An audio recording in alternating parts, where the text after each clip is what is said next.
கர்த்தருடைய பரிசுத்த நாமத்துக்கு மகிமை உண்டாகட்டும்.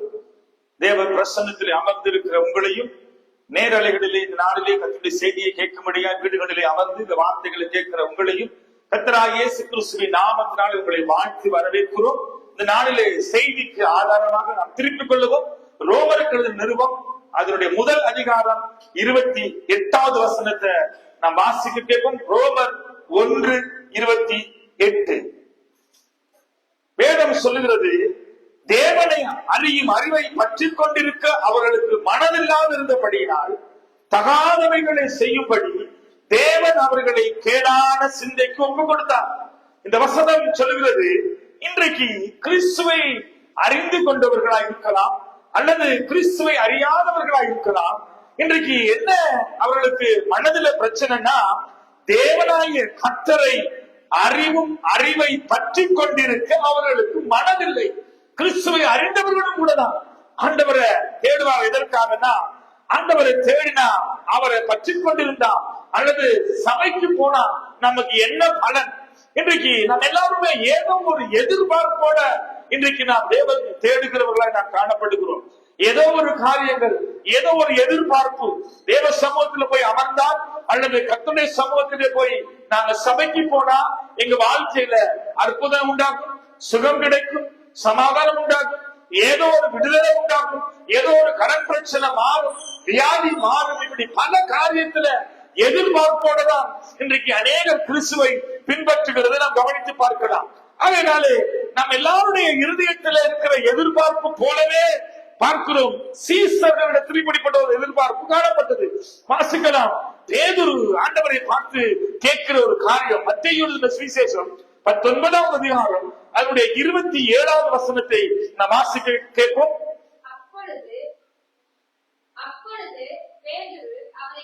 அப்பொழுது பேதுரு அவரை நோக்கி, இதோ நாங்கள் எல்லாவற்றையும் விட்டு உம்மை பின்பற்றினோமே. இங்க பாருங்க, பேதுரு ஆண்டவரை பார்த்து கேட்கிறார், நாங்க எல்லாவற்றையும் விட்டு விட்டு உம்மை பின்பற்றினோமே. ஆண்டவர் பேதுருவை சந்தித்த இடமும், பேதுரு தேவனுக்காக அநேக காரியங்களை இழந்து அல்லது விட்டுட்டு வந்ததையும் நம் வேதத்திலே அநேக நேரங்களை வாசித்து கவனித்து பார்க்கிறோம். இங்கே பேதுரு ஆண்டவரை பார்த்து கேட்கிற ஒரு கேள்வி, நாங்கள் எல்லாவற்றையும் விட்டுட்டு வந்தோமே. வாசிக்கலாம். எங்களுக்கு என்ன கிடைக்கும் என்றார். பாருங்க, இன்றைக்கு அநேகருடைய காரியம் என்னன்னா, பேதுருவை போல இன்றைக்கு நானும் இன்னைக்கு அநேகரை நாம் கவனித்து பார்க்கிறோம். அங்க பேதுரு ஆண்டவரை நோக்கி கேட்டா என்னன்னா, நாங்கள் பேதுரு ஆண்டவரை நோக்கி, இதோ நாங்கள் எல்லாவற்றையும் விட்டு உம்மை பின்பற்றினோமே, எங்களுக்கு என்ன கிடைக்கும் என்றார். பாருங்க, இன்னைக்கு கர்த்தரை நாங்க பின்பற்றினா நமக்கு ஏதோ ஒண்ணு காரியம் கிடைக்கும் என்று சொல்லி இன்றைக்கு இந்த உலக பிரகாரமான சுகத்துக்கும் அற்புதத்துக்கும் அடையாளத்துக்கும் ஏதோ ஒரு ஆசீர்வாதத்துக்கும் உலக ஆசீர்வாதத்துக்குமாகத்தான் இன்னைக்கு அநேகர் கடவுளை பின்பற்றுகிறத நான் பார்க்கிறோம். அதனாலே இந்த காலை வேளையில நான் உங்களை பார்த்து காண்பித்துக் கொடுத்து ஜெபிக்க விரும்புகிறேன். நானும் நீங்களும் கர்த்தரை உண்மையாய் பற்றி கொள்ள வேண்டும். கர்த்தரை நாம் பற்றி கொண்டிருந்தால் நம்முடைய வாழ்க்கையில என்ன பலன் அல்லது நமக்கு என்ன ஆசீர்வாதம் உண்டாகும்? கர்த்தரை நாம் பற்றி கொண்டிருந்தால் அல்லது அவரை நம்பி இருந்தால், அவர்களே சார்ந்திருந்தால், நம்முடைய வாழ்க்கையில, நம்முடைய குடும்பத்தில், நம்முடைய பிள்ளைகளுக்கு கிடைக்கிற நன்மைகள், ஆசீர்வாதங்கள் என்ன என்பதை ஒரு விஷயம் நான் நீங்கள் இந்த நாளை அறிந்து கொள்ள வேண்டும். அதனாலே இந்த வார்த்தைகளிலே நான் உங்களை பார்த்து காண்பித்துக் கொடுத்து ஜெபிக்க விரும்புகிறேன். சங்கீதம் 63வது அதிகாரம் அதனுடைய 8வது வசனத்தை நான் வாசிக்கிற பொழுது அந்த வார்த்தைகளை நான் வாசிக்க கேட்போம். சங்கீதம் 63:8. என் ஆத்துமா உம்மை தொடர்ந்து பின்பற்றிக் கொண்டிருக்கிறது, உமது வலது கரம் என்னை தாங்குகிறது. பாருங்க, தாவீது என்கிற பக்தன் ஆண்டவரை பார்த்து சொல்லுதான், ஆண்டவரே, பிதாவே, கர்த்தராகிய இயேசுவே, நான் உம்மை பின்பற்றுகிறேன், நான் உம்மை, என் ஆத்துமா உம்மை தொடர்ந்து பின்பற்றுகிறது என்று சொல்லுகிறவர்கள் இன்னைக்கு நம்மள எத்தனை பேர்? தாவீது பிடிச்சிருக்கிறான், என் ஆத்துமா உம்மை தொடர்ந்து பின்பற்றுகிறது, பின்பற்றிக் கொண்டிருக்கிறதுனால உம்முடைய வலது கரம் என்னை தாங்குகிறது. இன்னைக்கு அநேக விசுவாசிகளுடைய வாழ்க்கையில தேவனுடைய கிருபை இல்ல, தேவனுடைய கரம் இல்ல, ஆண்டவர் கரத்தை பிடித்து நடத்துகிற அந்த உணர்வு இல்ல. ஏதோ தேவன் நம்மை விட்டு விலகி போனார், தேவனாய் கர்த்தர் ஒருவர் உண்டோ என்பதை ஒரு விசை அப்படியே மறந்தவர்களாய் அப்படியே நாம் இன்னைக்கு இப்படிப்பட்ட நினைவுகளோடு கூட இருக்கிறதை நாம் கவனித்து பார்க்கிறோம். அதனாலே தாவீது சொல்லுகிறான், அங்கே அழகா அவன் சொல்லுகிறான், உண்மையே பற்றி கொண்டிருப்பதனால உமது கரம் என்னை தாங்குகிறது. இன்றைக்கு இந்த வார்த்தையை கேட்கிற மகனே மகளே, ஒருவேளை கைவிடப்பட்ட சூழ்நிலையில தகப்பன் தாய் என்னை மறந்தார்கள், நம்பினவர்கள் என்னை கைவிட்டார்கள், ஏதோ ஒரு இடம் தெரியாத ஏதோ ஒரு பாவத்துல, ஏதோ ஒரு கட்டுல, ஏதோ ஒரு சாபத்துல, ஒரு கைவிடப்பட்ட எல்லாவற்றையும் இழந்து போன ஒரு கேள்வியோடு கூட வாழ்க்கை இன்றைக்கு காணப்படுமானால் ஆண்டவர் உன்னை பார்த்து சொல்லுகிறார், நான் உன் வலது கரத்தை பிடித்து உன்னை தாங்குவதற்கு, உன்னை விசாரிப்பதற்கு, உன்னை ஆறுதல் படுத்துவதற்கு ஆயத்தமா இருக்கிறேன். ஆனா இன்றைக்கு என்ன பிரச்சனை? கர்த்தரை நீ பற்றி கொள்ள ஆயத்தமா? நீ கர்த்தரை சார்ந்து இருக்க ஆயத்தமா? கர்த்தர் மேல நம்பிக்கை வைக்க ஆயத்தமா? அப்படி நம்பிக்கை வைக்கிற பொழுது கர்த்தர் நம்மை தம்முடைய வலது கரத்தினாலே தாங்குவார். இன்றைக்கு தேவனை பற்றி கொண்டிருக்கும் போது கிடைக்கும் பலன் என்ன என்று தெரியாமலே இன்றைக்கு தேவனை பற்றி கொள்ள மனதில்லாமல் இருக்கிறார்கள். எதுக்கு சபைக்கு போகணும், எதுக்கு சபையில போய் நிக்கணும், எதுக்கு ராத்திரி பகலா செபிக்கணும், எதுக்கு வேதத்தை வாசிக்கணும், எதுக்கு நம்ம ஆண்டவரை பின்பற்றணும், என்ன கிடைக்க போகுது? பேதுரு சொன்னது போல எல்லாத்தையும் விட்டுட்டு வந்தவன் எங்களுக்கு என்ன கிடைச்சது, என்ன கிடைக்கும் என்று கேட்டது போல இன்றைக்கும் கர்த்தரை பற்றி கொள்ள மனதில்லாததுனால ரோமர்களை நாங்கள் வாசித்து பார்க்கிறோம், அங்கே தேவனை பற்றி கொள்ள மனதில்லாதவர்களை போல இன்றைக்கும் கிறிஸ்துவுக்குள்ளே வாழுகிறவர்கள் ஏதோ ஒரு காரியத்துக்காக ஏதோ காண என்று வைராக்கியம் இல்லாதவர்களாய், கர்த்தரை பற்றி கொள்ளும்படி வைராக்கியமற்றவர்களாய், சும்மா பேர் கிறிஸ்தவர்களாய் வாழுகிற அநேக கிறிஸ்தவர்களை நாம் காண்கிறோம். அவருடைய வாழ்க்கையில என்னன்னா கர்த்தருடைய கரம் அவங்களோடு கூட இருக்காது, தேவனுடைய கிருபை அவங்களோடு கூட இருக்காது, வாழ்க்கையில சமாதானம் இருக்காது, சுகம் இருக்காது, விடுதலை இருக்காது, நிம்மதி இருக்காது. ஏதோ எப்பொழுதுமே ஒரு போராட்டமும் ஒரு மரண பள்ளத்தாக்கின் வழியாய் அவருடைய வாழ்க்கை எப்பொழுதுமே ஒரு கேள்விக்குறியாவே காணப்படும். அப்படிப்பட்டவர்களை பார்த்து இன்னைக்கு நான் சொல்லுகிறேன், இந்த தேவனாய் கர்த்தரை நீ பற்றி கொண்டால் அல்லது அவரை நம்பி இருந்தால், நீ அவரை இன்னைக்கு வாழ்க்கையில அவரை நீ என்ன வாழ்க்கையில அவரை நான் முழுமையாய் நான் நம்புகிறேன் என்று சொல்லுவையானால் இன்றைக்கு தேவனை பற்றி கொள்ளுவல் பொழுது உன்னுடைய வாழ்க்கையில கர்த்தருடைய ஆச்சரியமான அவருடைய கரம் உன் மேல வெளிப்படும். கர்த்தர் உன்னோடு கூட இருந்து கை செய்கிற காரியங்கள் பயங்கரமா இருக்கும். இன்னைக்கு பல குடும்பங்கள் ஆலயத்துக்கு போகிறார்கள், தேவனை பற்றி கொண்டோம் என்று சொல்லுகிறார்கள், கர்த்தரையே நம்பி இருக்கும் என்று சொல்லுகிறார்கள். தேவனை நம்புகிறதுனால என்ன பலன் என்றே தெரியாது, தேவனை பற்றி கொண்டிருக்கும் போது நம்ம கிடைக்கிற பலன் என்னன்றே தெரியாம இன்றைக்கு பலர் வாழ்ந்து கொண்டிருக்கிறார்கள். அதனாலே சங்கீதம் அங்கே 63:8 நாம் வாசிக்கிற பொழுது அந்த வார்த்தைகளிலே மீண்டும் ஒரு விஷய வசனத்தை நாம் வாசிப்போம். சங்கீதம் 63:8 அதிகாரத்துல 2 விதமான பற்றுக்கொள்ளுதல், பற்றுதலை நான் இதை காண்பித்துக் கொடுக்க விரும்புகிறேன். ஒன்று, உலகத்துக்காக உலகத்தை பற்றிக் கொள்ளுகிறவர்கள், தேவனுக்காக தேவனை தேடுவதல்ல, அற்புதங்களுக்காய், அடையாளங்களுக்காய், ஏதோ உலகத்தில் உள்ளவைகளுக்காய், ஏதோ உலக ஐஸ்வர்யத்துக்காய், இன்னைக்கு இப்படிப்பட்ட ஐஸ்வர்யத்துக்காக கர்த்தரை தேடுகிற ஒரு கூட்டம் உண்டு. சிலர் எல்லாவற்றுக்கும் மேலாக கர்த்தரையே நம்பி இருப்பார்கள். உபத்திரவமோ, வியாக்குலமோ, பசியோ, பட்டினியோ, பஞ்சமோ, நாசமோசமோ, பட்டயமோ ஒன்றும் உம்மை விட்டு என்னை பிரிக்காது, உம் அன்பை விட்டு என்னை பிரிக்காதுன்னு சொல்லி எல்லாவற்றுக்கும் இழப்புகளுக்கு மத்தியில கர்த்தரை சார்ந்து இருக்கிற ஒரு கூட்டம் உண்டு. வாசிக்கலாம் சங்கீதம் 63:8. என் ஆத்துமா உம்மை தொடர்ந்து பற்றி கொண்டிருக்கிறது. தாவீது சொல்றான், தொடர்ந்து நாள்தோறும் இரவும் பகலும் கர்த்தரை பற்றி கொள்ளுகிறவர்கள் நம்மள எத்தனை பேர், கர்த்தரை சார்ந்து இருக்கிறவர்கள் நம்மள எத்தனை பேர், கர்த்தர் மேல நம்பிக்கை உள்ளவர்கள் நம்மள எத்தனை பேர். அங்கே தாவீது சொல்றான், என் ஆத்துமா தொடர்ந்து இரவும் பகலும் ஒவ்வொரு நிமிஷமும் நான் சார்ந்து இருப்பது கர்த்தரை மாத்திரம்தான், அவரைத்தான் நம்பி இருக்கிறேன். கீழே வாசிக்கலாம் தொடர்ந்து.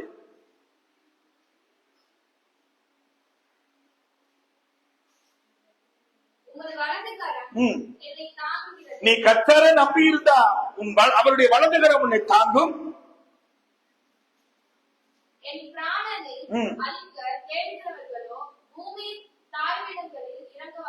பாருங்க, கர்த்தருடைய வலது கரம் உன்னை தாங்கும். உன்னை அழிக்க தேடுகிறவர்கள், உனக்கு விரோதமாய் எழுந்துள்ளவர்கள், உனக்கு விரோதமாய் உன்னை வேதனைப்படுத்துகிறவர்கள், உனக்கு விரோதமா எழுப்புகிற கூட்டத்துக்கு கர்த்தர் அங்கே அவனுக்காக உனக்காக கர்த்தர் யுத்தம் பண்ணுவார். அவர்களுடைய காரியங்கள் அங்கே பயங்கரமா இருக்கும் என்று சொல்லி வேதம் நமக்கு தெளிவாய் சான்று கொடுக்கிறது. ஆகையினாலே இந்த காலையில 2 விதமான பற்றிக் கொள்ளுதல். ஒன்று, உலகத்தை பற்றிக் கொள்வார் ஒரு சில கூட்டம். தேவைகளுக்காக தேவனை தேடி வருவது, அற்புதங்களுக்காக தேவனை தேடி வருவது, உலகத்துள்ளவைகள மூழ்கி உலகத்துல ஒரு வாழ்க்கை, சபையில ஒரு வாழ்க்கை வாழ்வாங்க, வைராக்கியமற்றவர்களாக இருப்பார்கள். இரண்டாவது, கர்த்தரையே நம்பி எல்லாவற்றைக்கும் மேலாக நான் நம்புகிற தேவன், அவரின் உயர்ந்த அடைக்கலம், அவரின் தஞ்சம், திருகம், கேடகம், அவர் தான் நான் நம்பி இருக்கிற தேவன் என்று சொல்லி கர்த்தரை உபத்திரவத்துக்கு மத்தியிலும், நெருக்கத்துக்கு மத்தியிலும், போராட்டத்துக்கு மத்தியிலும் கர்த்தரே சார்ந்திருக்கிற இன்னும் ஒரு கூட்டம் உண்டு. ஆகையினாலே இன்றைக்கு அநேக ரோமர் 1:8 தேவனை அறியும் அறிவை பற்றிக் கொள்ள மனதில்லாதவர்களா இருக்கிறதுனால இன்னைக்கு அவங்க என்ன செய்யறாங்கன்னா கர்த்தரை விட்டு விலகி போறாங்க. ஆனா தாவீது சொல்லுகிறான் சங்கீதம் 63:8 வலது கரத்தினால நீ என்னை தாங்கினதுனால, உம்முடைய கரம் என்னை தாங்கினது, ஏன்னா நான் உண்மையே நம்பி உண்மையே பற்றி கொண்டதுனால. இன்றைக்கு நம்முடைய வாழ்க்கையில கர்த்தரை பற்றி கொண்டு கர்த்தர் மேல சார்ந்து அவர் மேல நம்பிக்கையா இருப்போமானால் நம்ம வாழ்க்கையில வருகிற எல்லா போராட்டங்கள், எல்லா பிரச்சனைகள், உலகத்தில் இருக்கிற எல்லா விதமான காரியத்திலிருந்து கர்த்தர் உன்னை வேறு பிரித்து உன்னை ஆசீர்வதித்து உன் தலையை நிமிர பண்ணி உன்னை ஆண்டவர் உயர்த்தி மேன்மைப்படுத்துவார். தேசத்தில் இருக்கிற எல்லா பஞ்ச காலங்கள், எல்லா விதமான கொள்ளை நோயின் காலங்கள், எல்லா இயற்கையின் சீற்றங்கள், எல்லா பலவிதமான போராட்டங்களுக்கு மத்தியில இன்றைக்கு தேசம் முகப்படுத்திக் கொண்டிருக்கிற பொழுது கர்த்தர் உன்னை விசேஷித்து தம்முடைய கரத்தினால் உன்னை பாதுகாத்து வியாதி தொடாதபடிக்கு, சாபம் தொடாதபடிக்கு, கண்ணீர் உனக்கு விரோதமாய் எழும்பாதபடிக்கு, உனக்கு விரோதமாய் வருகிற எல்லா சத்துருக்கு முன்பதாய் கடந்து போய் யுத்தம் பண்ணி கர்த்தர் உன்னை ஆசீர்வதித்து உயர்த்தி உன் பேரை பெருமைப்படுத்தி நீ எல்லா ஸ்தலத்திலும் உயர்ந்த ஸ்தானத்துல, மேன்மையான ஸ்தானத்துல தலை நிமிர்ந்து தேவனுக்கு முன்பதாய் கர்த்தர் தம்முடைய வலது கரத்தை மேல வைத்து உன்னை உயர்த்தி அவர் நடத்த அவர் போதுமானவராய் காணப்படுகிறார். ஆகையினாலே தேவனுடைய வலது கரம் நம்மை தாங்கிற்று. இன்றைக்கு எந்த குடும்பம், எந்த தனி மனிதன், எந்த தேவனுடைய பிள்ளைகள் ஆண்டவரே உம்மை பற்றி கொள்ள நான் மனதாயிருக்கிறேன் என்று சொல்லுகிறவர்களை கர்த்தர் இன்றைக்கு தாங்கி நடத்த, பற்றி அவர்களை எடுத்து நடத்த அவர் போதுமானவராக இருக்கிறார். யாரெல்லாம் இன்னைக்கு அப்படி ஒப்பு கொடுக்கிறாங்க? எல்லாருமே இன்னைக்கு சுயத்துல, மாமிசத்துல, பலத்துல, தங்களுடைய பலத்துல ஓடுகிறார்கள். அதனால தேவனை தேடுகிற இருதயம் இல்ல, கர்த்தரை சார்ந்திருக்கிற இருதயம் இல்ல. எல்லாரும் என்ன செய்யறாங்கன்னா தங்களுடைய பலத்துல ஓடி இன்னைக்கு சோர்ந்து போய் எல்லா விதமான பிரச்சனைகளுக்கு முகம் கொடுத்து கண்ணீரோடு கூட ஒரு பேர் கிறிஸ்தவர்களை வாழ்ந்து கொண்டிருக்கிறது நாம் கவனித்து பார்க்க முடியறதா இருக்கிறது. ஆகையினாலே ஆண்டவரே உண்மையே பற்றி கொண்டவர்களை அவர்கள் தேவன் அவர்களை தாங்கி காப்பார். சங்கீதம் 73வது அதிகாரம் அதனுடைய 2வது வசனத்தை நாம் வாசிக்கலாம். 73:2 ஆனாலும் என் கால்கள் தள்ளாடுதலுக்கும் என் அடிகள் சறுக்குதலுக்கும் சற்றே தப்பிற்று. பாருங்க, என் கால்கள் தள்ளாடுவதற்கும் என் கால்கள் சறுக்குதலுக்கும் சற்றே தப்பிற்று. பாருங்க, வேதம் சொல்லுகிறது, தாவீது சொல்றான் கர்த்தர் என்ன தம்முடைய வலது கரத்துல தாங்குகிறபடியினால என் கால்கள் தள்ளாடாமல், அல்லது என் கால்கள் சறுக்காமல், அல்லது என் கால்கள் வலிவிலகி போகாமல், நான் வலதுபுறம் இடதுபுறம் சாய்ந்து போகாமல், நான் விழுந்து போகாதபடிக்கு என் கால்கள் சற்றே தப்பிற்று என்று சொல்கிறதை நாம் கவனித்து பார்க்கிறோம். தாவீது இப்படி சொல்லுவானால் அவன் தேவனோடு கூட நடந்த ஒரு மனுஷன், தேவனை சார்ந்த ஒரு மனுஷன், தேவனை கர்த்தர் மேல நம்பிக்கை வைத்திருந்ததுனாலதான், அவருடைய கரம் அவனை தாங்கினதுனாலதான் 73:2 அழகா சாட்சி கொடுக்கிறான், என் கால்கள் சறுக்காத படிக்கு சற்றே தப்பிற்று. இன்றைக்கு நம்ம சொல்ல முடியுமா? நீங்கள் சொல்ல முடியுமா? என் வாழ்க்கையில எத்தனையோ பிரச்சனைகள் வந்துச்சு, கர்த்தர் எல்லாவற்றிலும் என்னை காத்தாரு. எத்தனையோ மரண பள்ளத்தாக்கின் வழியாய் நான் போனேன், கர்த்தர் என்னை எல்லாவற்றிலும் என்னை காத்தாரு. கர்த்தர் என் வாழ்க்கையில ஒரு இமை பொழுதுல எனக்கு ஏற்பட இருந்த அந்த பெரிதான ஆபத்துல கர்த்தருடைய கரம் என்னோடு கூட இருந்து என்னை காத்து நடத்தினது.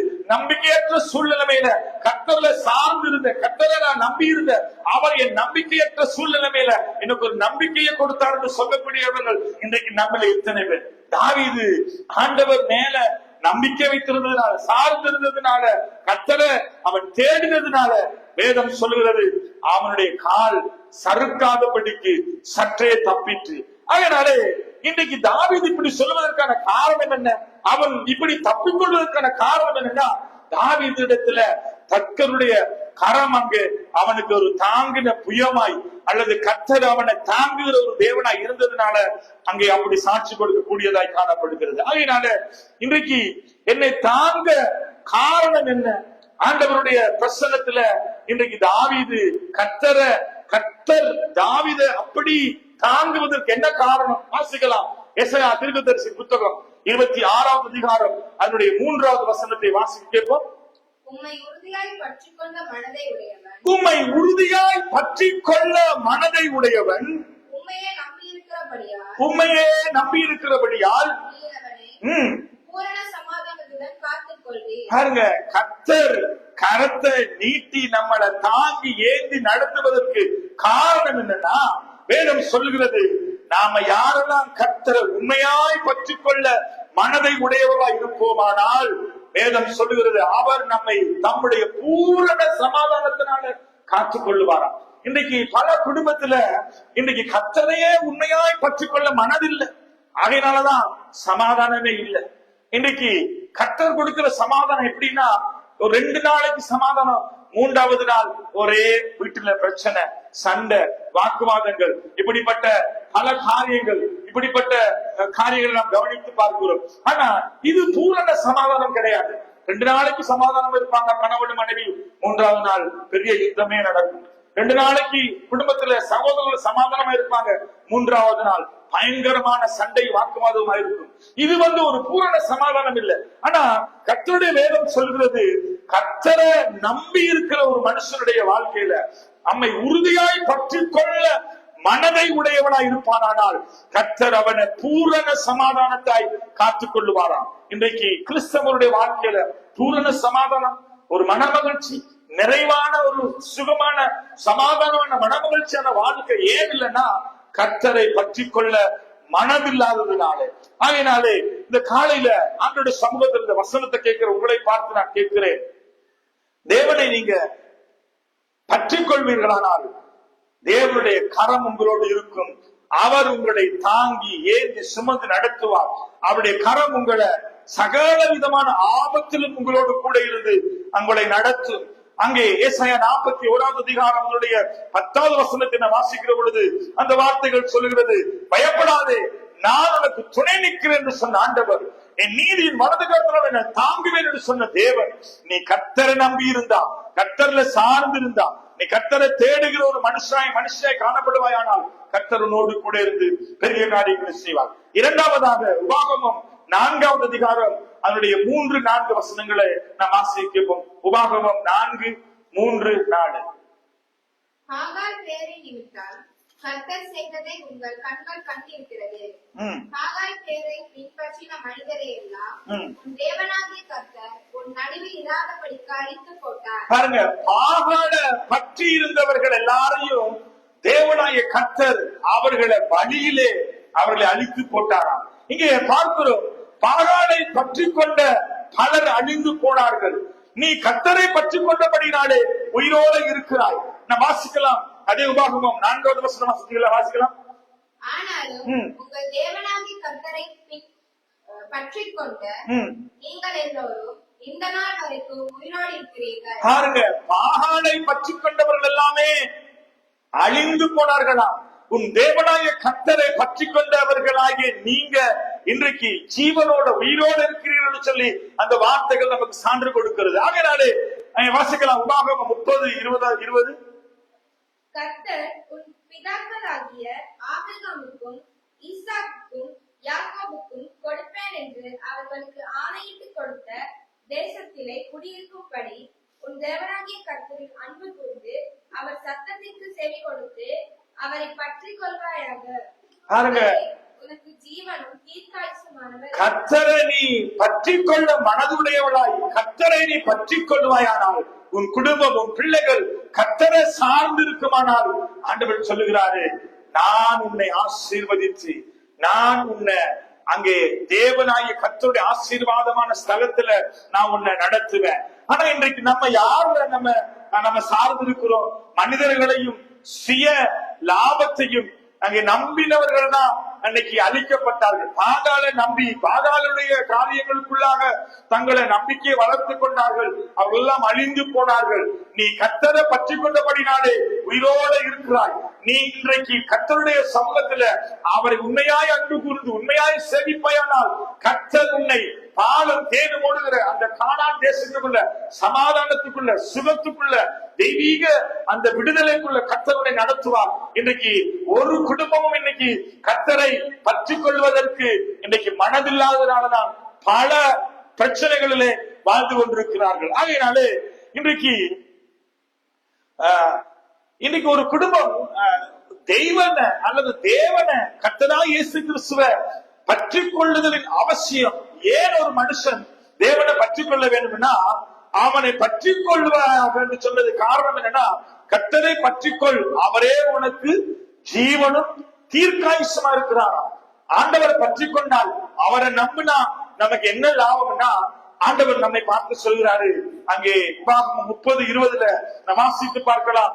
ஜீவனும் தீர்க்காயுசுமானவர். தொடர்ந்து சங்கீதம் 91 அதிகாரம் 14, 15, 16 வசனங்களை நாம் வாசிக்கிற பொழுது நம்ம அநேகமா வாசித்த பகுதி தான் இந்த வசனங்கள். வாசிக்கலாம். சங்கீதம் 91, 14, 15, 16. அவன் என்னிடத்திலே வாஞ்சா இருக்கிறபடினாலே அவனை விடுவிப்பேன். என் நாமத்தை அவன் அறிந்திருக்கிறபடினாலே பாருங்க, கர்த்தரை அறிந்தவர்களை விடுவிப்பாராம், உயர்ந்த அடைக்கலத்தில் வைப்பாராம். வாசிக்கலாம். நம்ம அப்படி தேவன் அறிந்தவர்கள் அவரை நோக்கி கூப்பிடுகிற பொழுது அவர் நமக்கு மறு உத்தரவு அருளி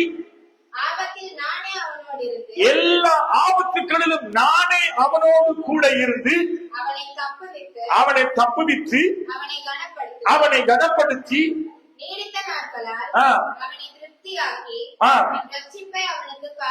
பாருங்க, ஒருவன் கர்த்தரை பற்றி கொண்டிருந்தால் அவன் கர்த்தர் மேல வாஞ்சா இருக்கிற ஒரு மனுஷனா இருந்தானா ஆண்டவர் சொல்றாரு, அவனை விடுவிப்பேன், உயர்ந்த அடைக்கலத்துல வைப்பேன், ஆபத்துல அவனோடு கூட இருப்பேன், நீடித்த நாட்களை திருப்தியாக்குவேன், அவனுக்கு ரட்சிப்பை கொடுப்பேன் சொல்லி ஆண்டவர் சொல்லுகிறதை கவனித்து பார்க்கலாம்.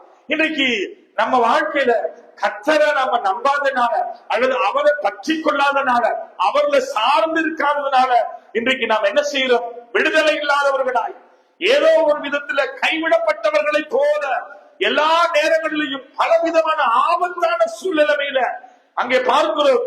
எந்த திருப்தியும் இல்லாம எல்லா விதமான குறைவோடு, சஞ்சலத்தோடு, வேதனையோடு, கண்ணீரோடு, துக்கத்தோடு இன்றைக்கு நாம் வாழ்ந்து கொண்டிருக்கிறோம். ஆண்டவரை பார்த்து இன்றைக்கு சொல்லுவீர்களானால், நான் உம்மை நம்பி இருக்கிறேன், அவர் என் மேல் வாஞ்சையாய் இருக்கிறபடினால, யார் யாரெல்லாம் கர்த்தர் மேல வாஞ்சையாய், அவர் மேல நம்பிக்கையாய், அவர்ல சார்ந்து அவரை பின்பற்ற ஒப்பு கொடுக்கிறீங்களோ, உங்களை தான் கர்த்தர் விடுவிப்பார், உங்களை தான் கர்த்தர் உயர்த்துவார், உங்களை தான் ஆபத்துல உங்களோடு கூட இருப்பார்.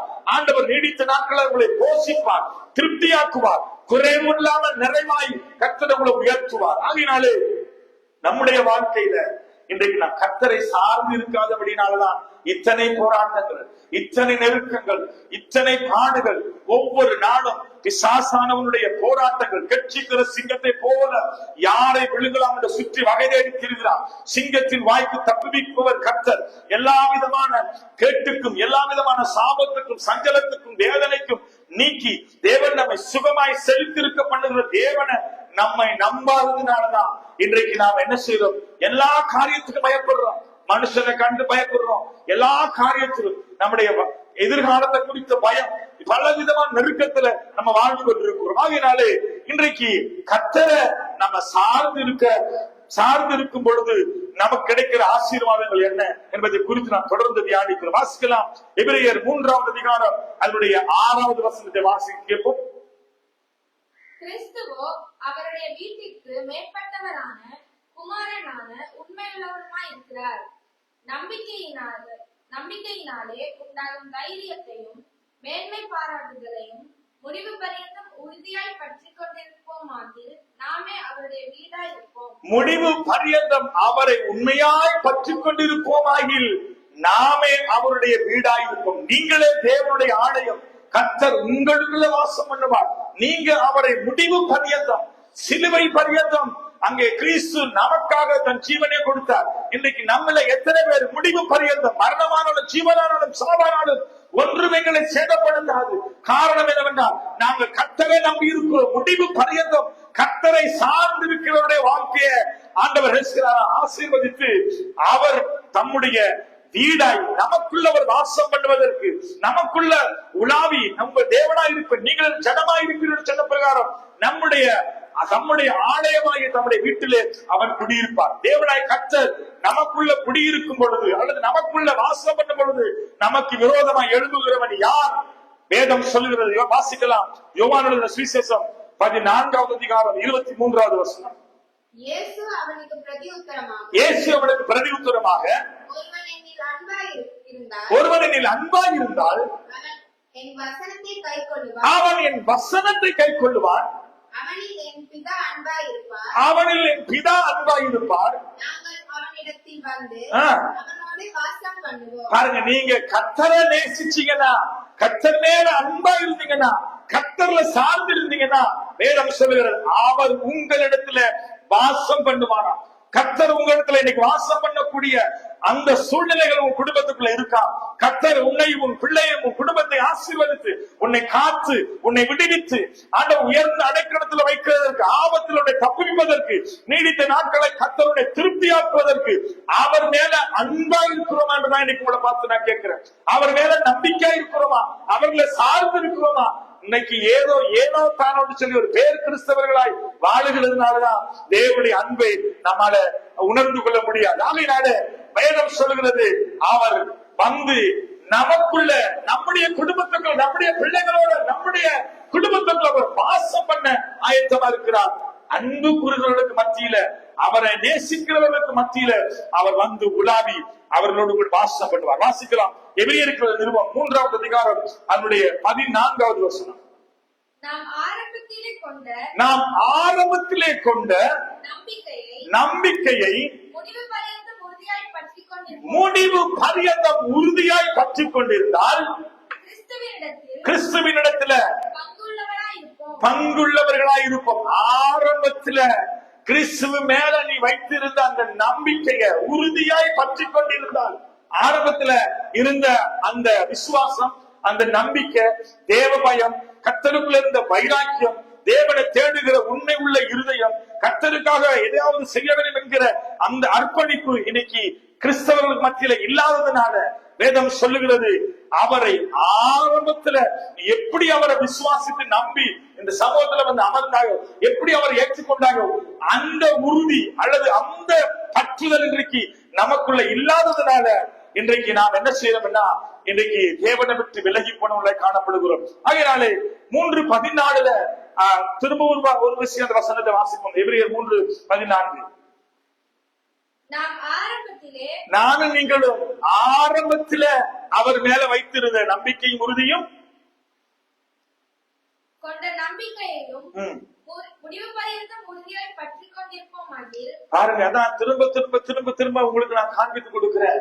கர்த்தருடைய சமூகத்துல நீங்க அமர்ந்து இருக்கிற உங்களை, இந்த வார்த்தையை ஏதோ ஒரு இடத்துல வீடுகள் அமர்ந்து கேட்கிற உங்களை பார்த்து நான் கேட்கிறேன். ஆதியில இருந்த அன்பு, ஆதியில தேவனோடு கூட இருந்த அந்த வைராக்கியம், ஆதியில இருந்த அன்பை விட்டாய் என்று உன் பேர்ல குறை உண்டு என்று ஆண்டவர் சொல்லுகிறார். ஆகையினால ஆதியில இருந்த அந்த உறுதியாய் பற்றி கொண்ட அந்த காரியம் இல்லாதனால இன்றைக்கு நானும் நீங்களும் பல நேரங்களில விழுந்து போன ஒரு வாழ்க்கை, அல்லது தேவனை விட்டு விலகின ஒரு வாழ்க்கை, பேர் கிறிஸ்தவர்களாய் சபையில ஒரு வாழ்க்கை, வீட்டுல ஒரு வாழ்க்கை, நிம்மதி இல்ல, சமாதானம் இல்ல, விடுதலை இல்ல, எந்த விதமான ஐஸ்வர்யமும் கனமும் மேன்மையும் உயர்வும் இல்ல, எந்த விதமான செழிப்பில்லாம தோற்று போன, எல்லா காரியத்திலும் தோற்று போன ஒரு வாழ்க்கை, பயமும் வேதனையும் கண்ணீருமாய் இன்னைக்கு நின்று கொண்டிருக்கிறதை நாம் பார்க்கிறோம். ஆகையினாலே உறுதியாய் பற்றிக் கொள்வோம் ஆகிய கிறிஸ்துவிடம் பங்குள்ளவர்களாகும் அவருடைய நித்தியத்திலே பங்கும் சுகமும் பலனும் உண்டாகும். அதனால கிறிஸ்துவோட இன்னைக்கு பங்கு ஏன் நமக்கு இல்லைன்னா, நம்ம அவரை உறுதியாய் பற்றிக் கொள்ளல, அவரை நாங்க நம்பி இருக்கல, அவர்ல சார்ந்து வாழல, அவரை நம்ம வந்து எல்லா காரியத்திலும் அவரை நம்ம நேசிக்கல, அவர் அன்பு செலுத்தல.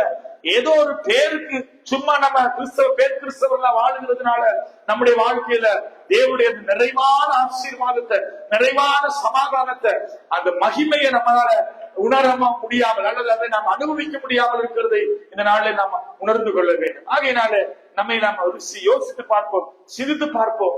நம்ம ஆதியில தேவனோடு அந்த உறவு, அந்த அன்பு, அவரை சார்ந்து இருந்தது அல்லது அவரை நாங்கள் நம்பி இருந்தது அல்லது அவரை நாங்கள் பற்றி கொண்ட அந்த இருதயம் இன்னைக்கு நம்மள இருக்கிறதா? தேவனை பற்றி கொண்டிரு, அவர் உன்னை செழித்து வாழ உன்னை உயர்த்தி அவர் உன்னை நடத்துவார்.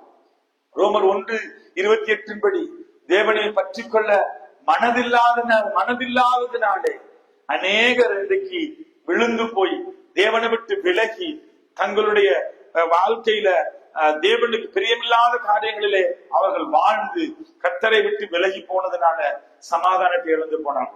உங்களை பார்த்து நான் கேட்கிறேன், உங்க குடும்பம், உங்க பிள்ளைகள், தகப்பனும் தாயும் பிள்ளைகளும் கணவனும் மனைவி குடும்பமாய் சகோதரர்கள், உங்க சகோதரிகள், குடும்பத்து அங்கத்தவர்கள், உங்க எல்லாருமே உங்களை பார்த்து நான் கேட்கிறேன், நீங்க கர்த்தரை ஆரம்பத்துல அவர் மேல வைத்த அன்பு இன்னைக்கு இருக்கா?